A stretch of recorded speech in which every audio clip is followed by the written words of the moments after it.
અભય ચુડાસમા જ્યારે ડીવાયએસપી તરીકે ફોર્સમાં જોડાયા ત્યારે એમનું એક પોસ્ટિંગ ભરૂચ હતું અને ભરૂચમાં ફરજ બજાવીને આવેલા હતા. આ ઘટનાના 2-4 દિવસ પછી ભરૂચમાં એક કોન્સ્ટેબલ છે યાકુબ અલીને આ ઘટનાને કોઈ લેવા દેવા નથી.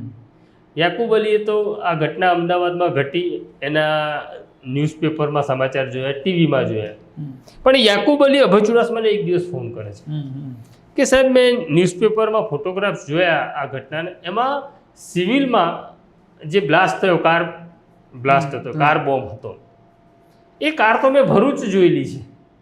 અચ્છા, એટલી ઇન્ફોર્મેશન આપે છે કે મેં આ કાર ભરૂચમાં જોઈ હતી. તો કે કેમ તે જોઈ હતી?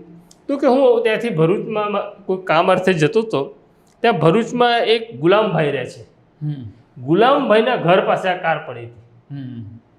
આ બહુ અગત્યની ટીપ હતી. હા, બહુ અગત્યની ટીપ. એને એ ખબર નથી આ કાર કોની છે, કોણ આવ્યું હતું. અભય ચુડાસમા કામ સોંપે છે કે ગુલામભાઈના ઘરે જા, આ કાર કોની હતી તપાસ કર. અને યાકુબ ત્યાં પહોંચે છે. યાકુબ ગુલામભાઈ પાસેથી કોણ આવ્યું હતું એમના ઘરે, એવું કહે છે મહેમાન આવ્યા હતા અમારા ઘરે, પણ ગુલામભાઈને ખબર નહોતી આ મહેમાન કોણ હતા. અને પછી આગળ એ નંબર મળે છે.